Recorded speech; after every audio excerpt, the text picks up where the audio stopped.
What's going on, folks? Ted from Immersion here, and continuing with my Spelljammer coverage. This time we're going to be talking about the 6 new races introduced, well, originally in an Unearthed Arcana called Travelers of the Multiverse, but finally published in Spelljammer Adventures in Space. Before we dive into those 6 new races and the updates they had and whether they are ridiculously overpowered, I wanted to talk to you about the sponsor for today's video, which is also thematic. Waystar, an epic D&D 5e sci-fi conversion. Now, I'll be honest with you, I have my thoughts on Spelljammer, and you may also have thoughts about how there's limited stuff there. Waystar gives you a ton more content. Now, again, it is a Kickstarter, still 34 days left to go. But as I scroll down here, for basically for a price of $25 US, you can get the PDF rules. But you can see they have a variety of stuff. They're going to even possibly, they have a plushie here. There's going to be a setting, a comic book that also unlocks kind of more lore about the setting itself. And it's based in 5th edition where it makes sense. And it says basically it has 3 pieces, right? Use familiar rules so you can hit the ground running, create a fast-paced, immersive, action-packed game, and accommodate campaigns that feel like your favorite science fiction media, right? It says, do you want to run a campaign like Mass Effect? Then build a military corvette with a ragtag crew and set your campaign in and around the axial systems. Want to do Firefly? Build a retrofitted scavenger ship with a mercenary crew and set your campaign in the periphery. So basically, what do you want? You want Alien, you want Star Wars, Star Trek, whatever you want. There's different ways to design and build that within this system, which is using things. Again, there's a variety of things here. You can see there's the base rules, there's a creature codex, the Galaxy Archive, and these are also full books. I should also bring that up. Full set of all the setting information and things that your DM will need to understand how to run ship-to-ship fleet-style combat. All sorts of different, creatures and intrigue. And if you actually back now within the first 72 hours, you will get a PDF and print version of Waystar Steal the Stars, which is a sort of space heist adventure. If you back within the first 72 hours, you will get that absolutely free. So the free print and PDF copy. So consider that backing within the first 72 hours. So that'll be before 9 a.m. Pacific on, I think, the 19th of August. So anyway, like I said, there's a lot of stuff here, everything from what we talked about to minis, a variety of different tiers to include a bunch of different things. It's awesome, and it definitely hits on some things that I wish a certain other adventure and book did. So anyway, thank you to Waystar for sponsoring this video. Let's talk about the races contained within Spelljammer Adventure in Space. We have these 6 races you see here: the Astral Elf, Autognome, Giff, Hadozee, Plasmoid, and Thri-kreen. There's not a ton of updates. I do have the Unearthed Arcana pulled up as well. Some of them remained basically entirely unchanged. Some of them got fairly significant changes. So first up here is the Astral Elf. All of this remain the same, I should say, too, right?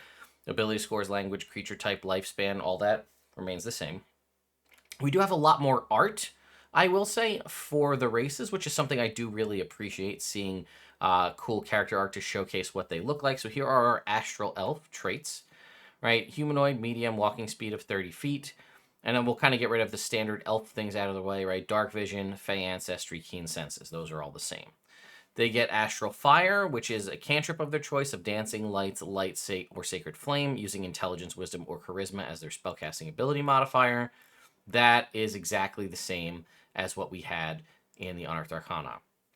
Now, they do get something new, which is called Starlight Step.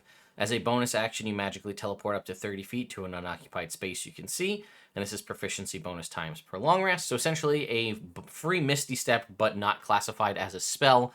This has replaced Radiant Soul, which was when you succeed on a death save, you regain a number of hit points equal to your proficiency bonus plus a given modifier.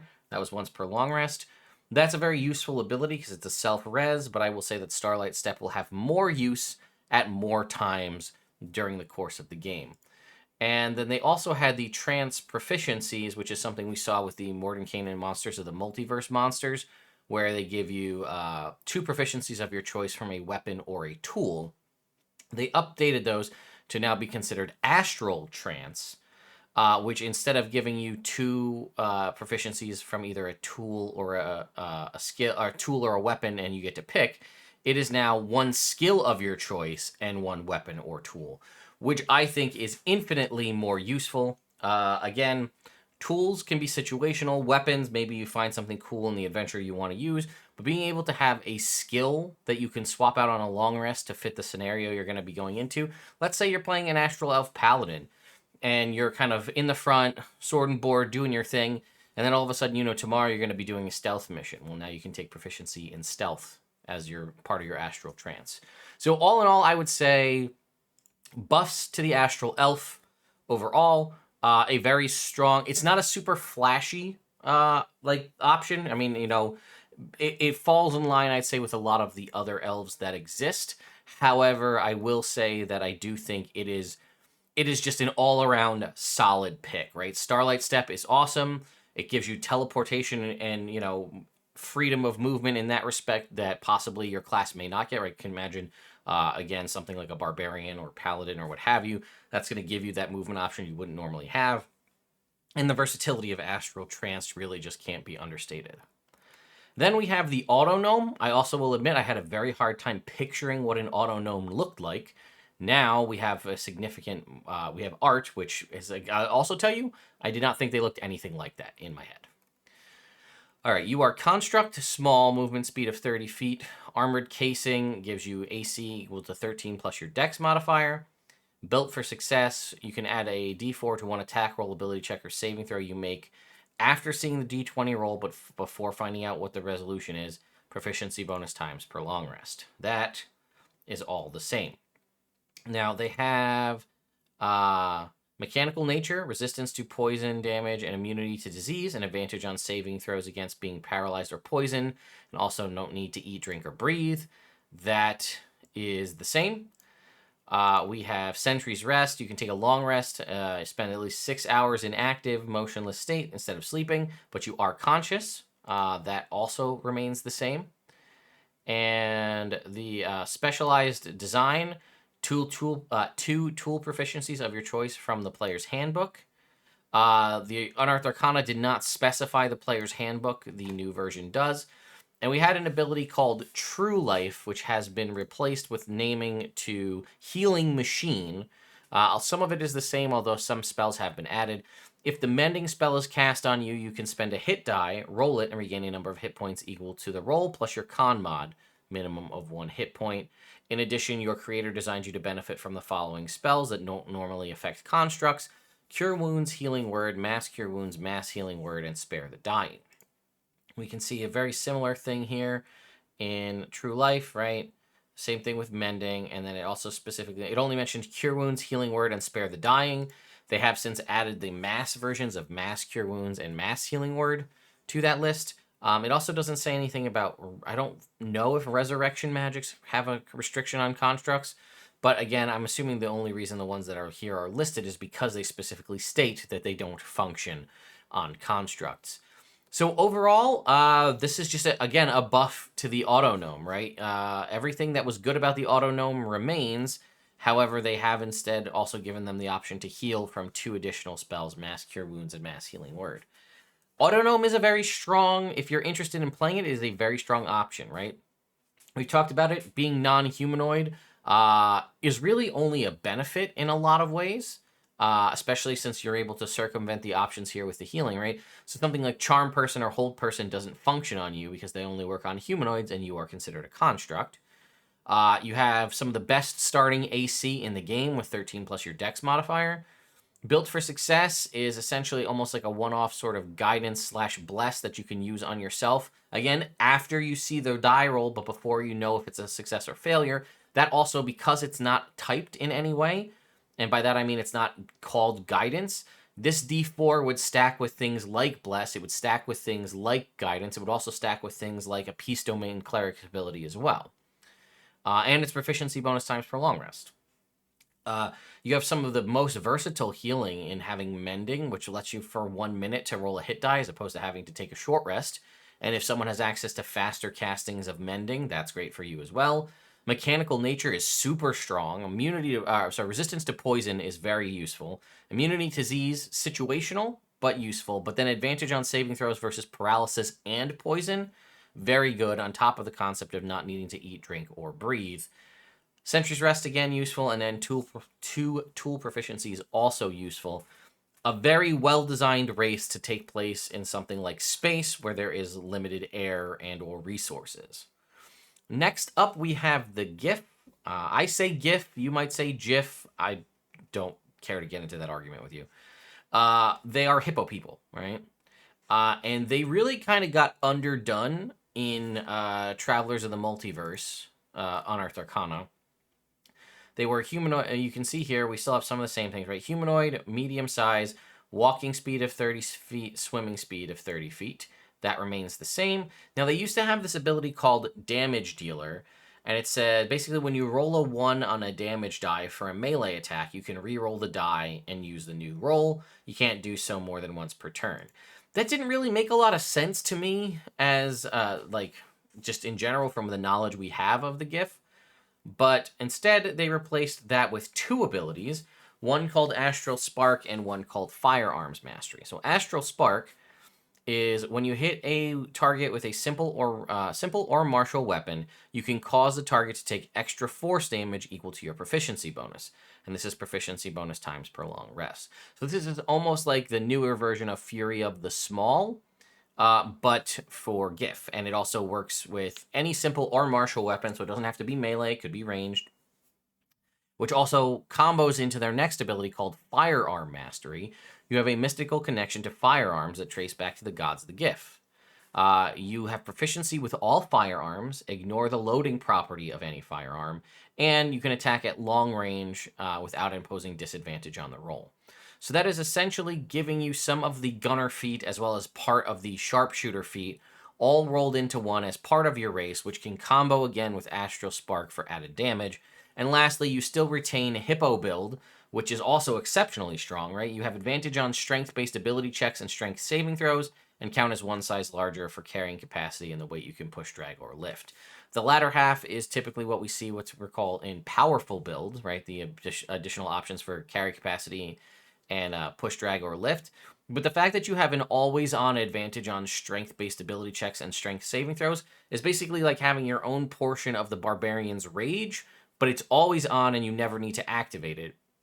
It also potentially gives you the option if you want to be a Giff that focuses perhaps on dexterity for your use of firearms. You could dump strength as a stat, and as such, you can still have advantage on those checks and saving throws. I mean, realistically, you are proficient with firearms, ignore the loading property, and have all of this. There's no reason you couldn't be a Giff wizard that just rolls around with a big, musket, shooting people with your musket while also being able to sling spells on the side. Because you're going to have that proficiency. You're still going to be good at strength-related stuff, and you could cast spells at the same time. So, I mean, the opportunities and what you can do with a Giff based on what their abilities are here is basically endless. Yeah, you could be a fighter and wear heavy armor and use a gun too, that's fine. But you also could be, again, a druid if you wanted to and shoot. There's nothing that says the druid can use a scimitar that's made out of metal. There's nothing that says they can't shoot a firearm. All right. The Hadozee, the monkey folks. Again, really appreciate the art here. Very nice to see that. Not too much has changed, although they did nerf their Dexterous Feat ability. Previously, their Dexterous Feat ability said you can use an object action as a bonus action. It has been changed to, as a bonus action, you can use your feat to manipulate an object, open or close door or container, or pick up or set down a tiny object.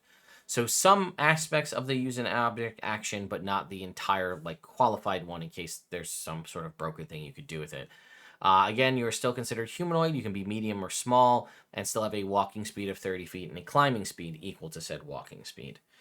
Now, the big change is the glide, right? It says if you're not incapacitated or wearing heavy armor, you can extend the skin membranes from your legs and hands to glide. When you do so, you perform the following aerial maneuvers.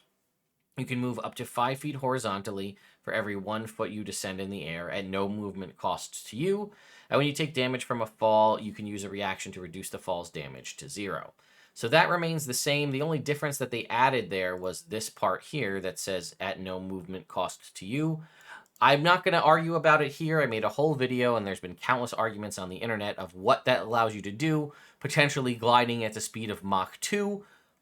Maybe not. It's all dependent on the DM. But they also added this Hadozee resilience feature, which is something brand new, right? The magic that runs in your veins heightens your natural defenses. When you take damage, you can use a reaction to roll a d6, add your proficiency bonus to the number rolled, and reduce the damage you take an amount equal to that total proficiency bonus times prolonged rest. And it is whenever you take damage from any source. That could be falling damage from your glide, that could be spell AoE damage from a fireball, it could be somebody hitting you, whatever the case may be.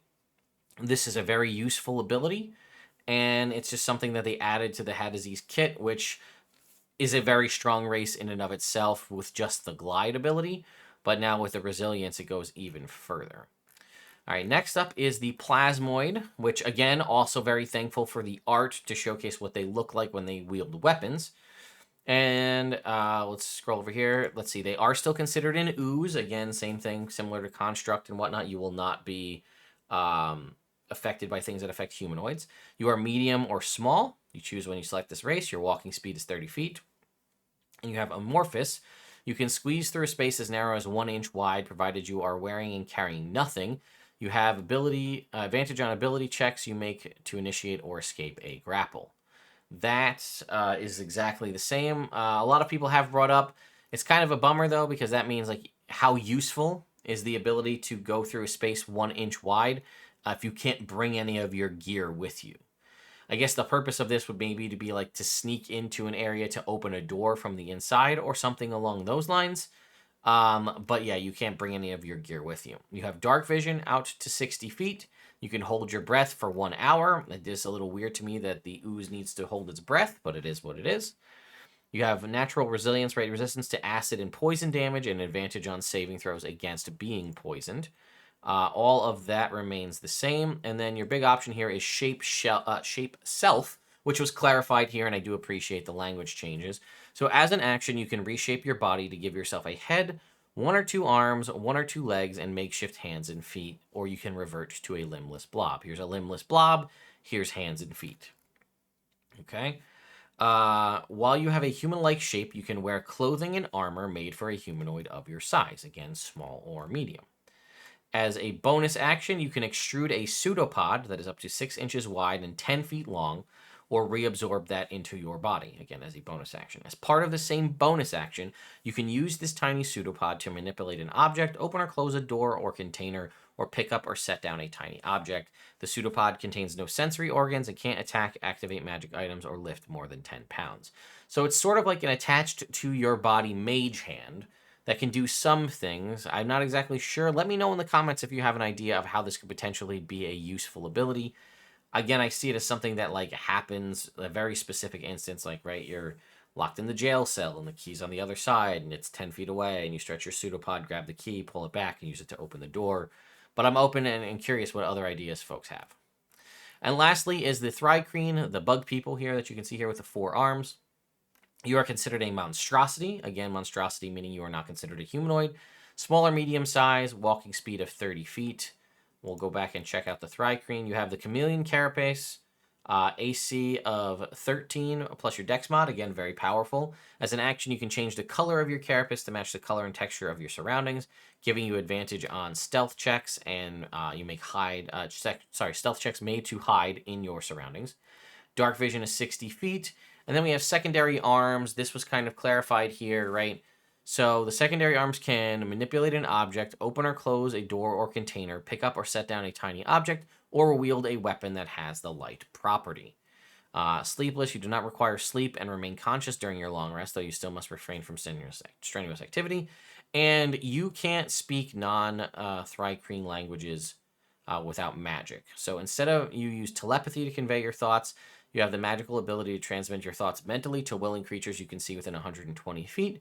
A contacted creature does not need to share a language with you to understand your thoughts, but it must be able to understand at least one language. Your telepathic link to a creature is broken if you and the creature move more than 120 feet apart, if either one of you is incapacitated, or you just choose to mentally break the connection, or they do as well. So there you go. I don't think there was much changes to the Thri-kreen other than the language was a little funky and they kind of clarified it a little bit. So yeah, you can basically use your secondary arms to do stuff, and they can wield weapons with the light property. I guess in theory, you could wield 2 light weapons, a shield, and a spellcasting focus in your main hands.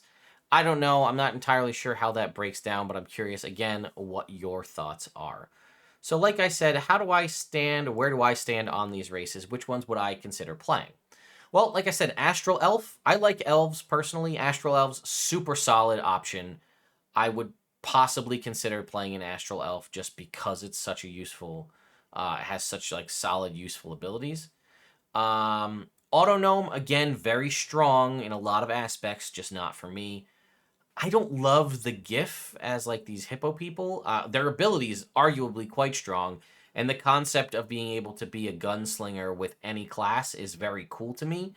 I just don't. I'm just not here for the aesthetics of playing a hippo person. But again, also consider this. These are all great options if you want to reskin any of these races to fit something in your homebrew world that kind of falls into the same, bucket as you were. Hadozee could be a lot of fun, but it's purely in my mind. It's purely just because of the zoom factor of flying around and gliding. Um, Plasmoid, I just like it. I don't know. I just really like the plasmoids.